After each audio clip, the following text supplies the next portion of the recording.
Hola mi gente, MsMalcolmHughes here, and as the title told you, I'm here to eliminate one book. And what I'm choosing to do that from is last year I had my top 10 reads of 2021, and I was really thinking about it. In my last review of Dominicana, I said that if I had read that book last year, someone was getting knocked out of my top 5. So I figured I'd come on here and talk to y'all about which one. So I haven't thought about this actually. We're gonna think through it together. But the read is Dominicana, and now I'm gonna choose which book of my top 5 I wanna kick out of my top 5. Or do I even wanna do that? When I compare it to my top 5 reads of last year, is it as good as I said it was? Let's see. So coming in as my 5th best read book of 2021 was The Gilded Ones. And I really loved this book because I thought it was a great coming of age story. I really liked our protagonists and the characters there. I really liked the strength of the young women characters.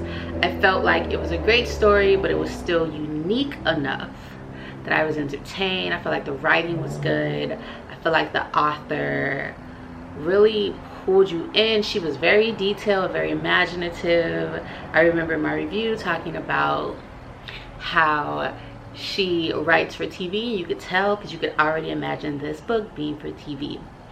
I'll also link all of my reviews above. So this book made my top 5 for a number of reasons. I did have a big issue with this book. I said that I don't agree with the oppressed fighting or sacrificing their lives for their oppressors. That still reigns true, but that didn't take away from the book. It still made my top 5. So will it stay in the top 5? We'll have to see. The book in my number 4 slot was The Love Songs of W.e.b. Du Bois, and I really think about this book a lot. I think about this and the book that I put in 3rd place. I wonder often if I would switch those, and we'll get into a little bit of why. I think this book, when I think about it, when I think about its potential to age, how well this will mature, how so many people for generations will come back to this.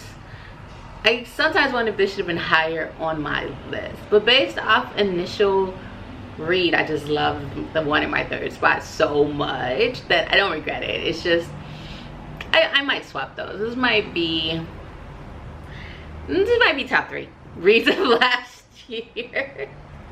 But either way, last year I put it in the 4th spot. And this is a book, again, that follows a young protagonist, but this one was so much more than that.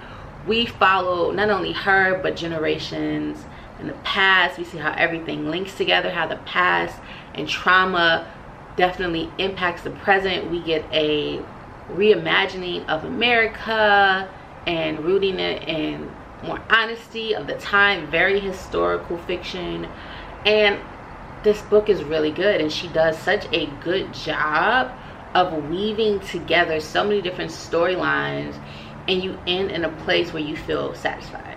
So this book really, takes you from the Slav enslavement, but it's more than that, with the Native Americans, and you have the white ancestors, how it all actually intertwine and impacts who we are today. It has some amazing characters in the present, some characters that really impacted you and stuck with you in the not so in the recent past. And this book is just one that, again, it's won so many awards, been talked about so much, and I just know that for generations to come, people will come back to it. And it's a beast. It's a lot to unpack, a lot to take in, but definitely worth it. And the author definitely did her thing. I told y'all that I actually might want to move this higher on my list, but is it one that stands against Dominicana? I don't know. On to the book that took 3rd place last year, and that was 7 Days in June.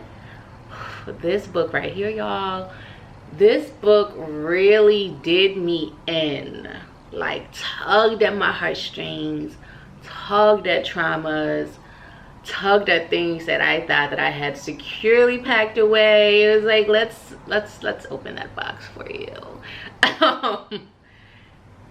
It was so good. It was so good. It's just the character development, the intensity of the characters for this have to been built on intimacy and lovers from the past who meet in this present moment, and unpacking and delving through that. The writer did a magnificent job of pacing that, of making sure you felt it the entire time. Also creating an amazing male character. We love Shane. Okay, we stand Shane. Progressive masculinity. There's a shirt that says, you know, men written by women are the best, and they are. So this book, my big issue with this book is that at the end, not even the last quarter, probably that last 20%, the author rushed it. She rushed it. She just did. And it doesn't take away from the entire book, whether, you know, after being so high, baby, don't take me this low. So yeah, this is a book that, like, I'll definitely go back and read. I know that for sure. But Dominicana though, Dominicana though is a book I also know I will go back and read. So we'll see. Ooh, getting down to my top 2 of 2021. Coming in second place was The Prophets. This one, The Prophets. This book, oh gosh. At one point I was stuck. Like, I stopped, I closed the book, I wanted to throw it across the room because it was so good. The author did a brilliant job. And hear me out. If you could capture your love of Black people in writing, the author did that. The author did that. Wrote in such a way that you knew who the intended audience was or who the book was fighting and advocating for. Similar to the love songs of W.e.b. Du Bois, you definitely go back in history. You have periods of enslavement, but this book is so dope in the fact that there are chapters in here of characters that people are like, no. They need an entire book. When we gonna get that? So yeah, King Akusa, I think that's right. Listen, it's a book that we want. This book was phenomenal and taking you into so many different directions, weaving together the past and the present. Here's why it wasn't number 1. Well, I read a book that, in my opinion, impacted me more, but I don't hate the ending. Y'all know I have a thing for endings. Like, the way you end a book does a lot for me, or not enough. So I didn't hate this ending at all.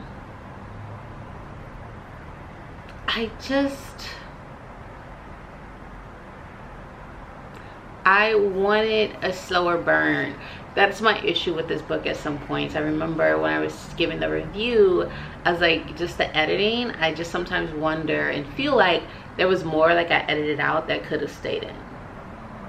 So loved this book, but will those things that I just noted make it booted for Dominicana? Possibly. Last but never ever least, okay, my number 1 book of 2021 that I still think everyone should read, and I sing its praises whenever I can, is Punch Me Up to the Gods. I'm actually, literally earlier today, I was like, I should reread that. I love this book. I love this book. I can't say it enough. It's a memoir. I know, as a genre itself, I love memoirs. I'm so hesitant to read them though, because I think they're rarely well done. I think often I feel like they're lacking. I feel like I'm missing a lot. I feel like people try to paint themselves in a certain way, and give me the mess of your life. Give me the full picture. And that's what happened here. This book, literally someone on IG, a fellow book reviewer, was just talking about how they finished this book and they were bawling. I don't know if I'll ever have the correct words to explain how important this book is. This book tells the story of a young Black queer identified man in America trying to find his way and figure it all out. We start from childhood, we come into adolescence. He does a masterful, I cannot say that enough, he does a masterful job, just brilliant, of weaving together historical quotes and different lessons.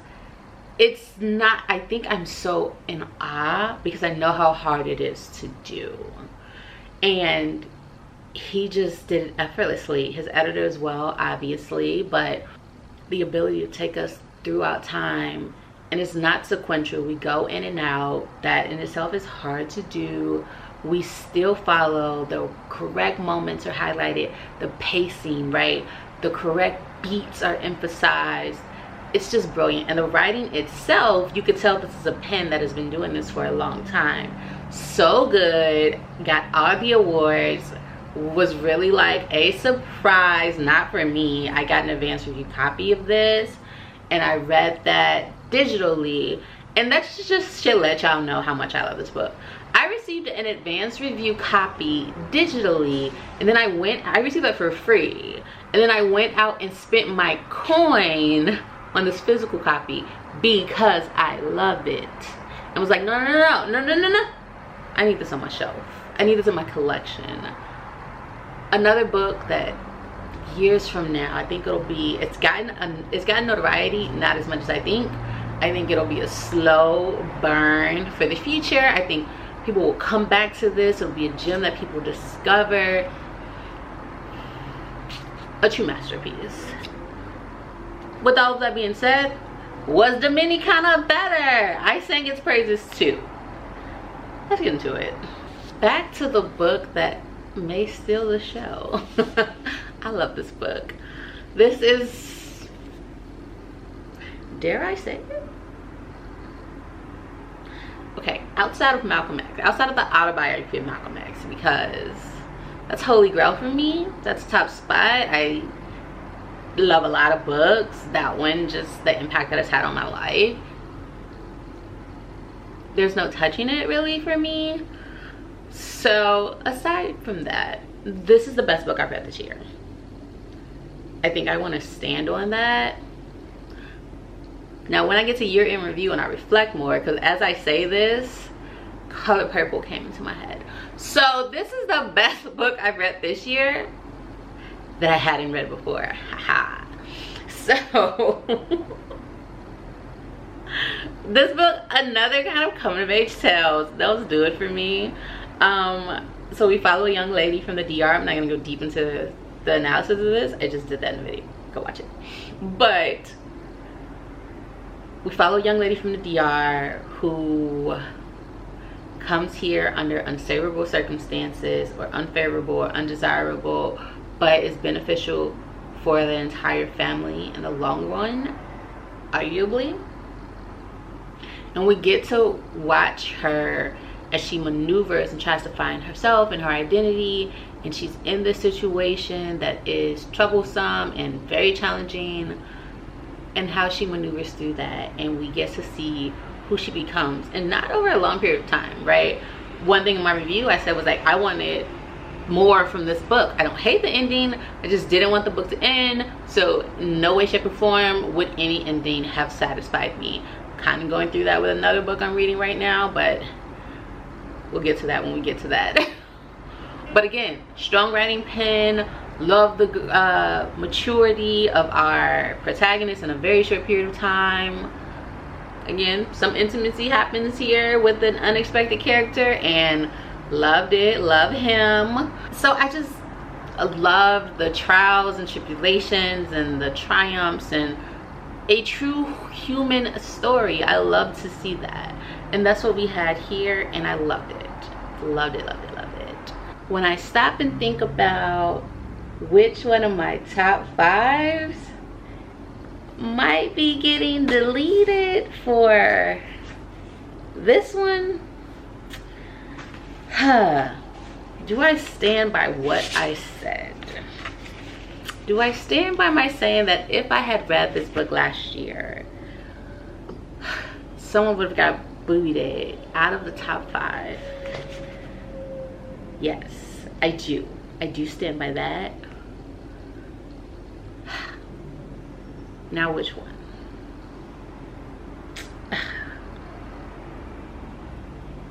You know, I didn't want it to be this one because I think it's an easy guess, but the Gilded Ones, yeah, the Gilded Ones. And I really like this series, and like I haven't read the second one yet, but I definitely plan on it. I really love this book. I enjoyed it. It gave me that fantasy I needed last year. Oh, it was so good. So good. For the sake of this video though, even though that one probably definitely would have gotten knocked out of top 5, but it doesn't have to worry because it's secure. Dominicana is most similar to 7 Days in June. It's most similar to 7 Days in June. So the question then becomes, which of these do I think is best? No one asked me to do this. I'm literally putting myself through a struggle for no reason. Why did I just decide to do this to myself? Ooh-wee. Okay. I don't know. I just posed the question. I don't know. Oh my.